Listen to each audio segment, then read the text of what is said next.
বছরের শুরুতেই কাজের উৎসাহ বাড়াতে নিজেদের মূল্যায়ন এবং বছর জুড়ে দায়িত্ব পালনের পর দেশের বিভিন্ন স্থানে কর্মরত পুলিশ সদস্যদের একত্রিত করতেই আয়োজন করা হয় পুলিশ সপ্তাহ। সপ্তাহ জুড়ে নানা কর্মসূচির মধ্যে থাকে প্রধানমন্ত্রীর সাথে বাহিনীর ঊর্ধ্বতন কর্মকর্তাদের সাক্ষাৎ। সেখানেই পুলিশ সদস্যদের উদ্দেশ্যে দিক নির্দেশনামূলক বার্তা আসে সরকার প্রধানের তরফ থেকে। সেই ধারাবাহিকতায় মঙ্গলবার সকালে প্রধানমন্ত্রীর কার্যালয়ে পুলিশ বাহিনীর ঊর্ধ্বতন কর্মকর্তাদের সঙ্গে বৈঠকে যোগ দেন প্রধানমন্ত্রী।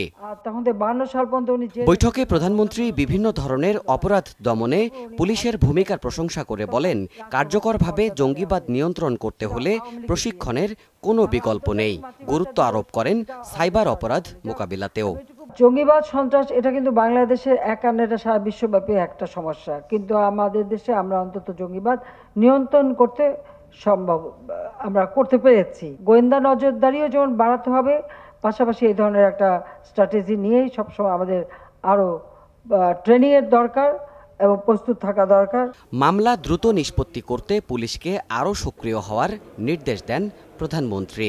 মামলা একটা করা হওয়ার পর সেই মামলার উপরে নজরদারি করা, মামলাটা যাতে সঠিকভাবে তাড়াতাড়ি পরিচালিত হয়, তার জন্য বোধহয় আপনাদের একটা বিশেষ উদ্যোগ নেওয়া উচিত। যে আপনাদের পক্ষ থেকে একটা টিমই থাকা উচিত, যে আপনারা যে মামলাগুলি করলেন সেই মামলার ভাগ্যগুলি কি হলো, সেগুলি মামলাগুলি চললো কি না। কারণ অনেক সময় দেখা যায় যে এফআইআর করে ফেলে রাখা হয়েছে, সাক্ষী নিয়ে আসা, সে মামলাগুলি করা, সেটা কিন্তু করা হচ্ছে না ঠিকমতো। শিল্প, পর্যটন সহ বিভিন্ন খাতে কর্মরত পুলিশ সদস্যদের বিশেষায়িত প্রশিক্ষণের জন্য আলাদা প্রতিষ্ঠান গঠনের পরিকল্পনার কথাও তুলে ধরেন শেখ হাসিনা।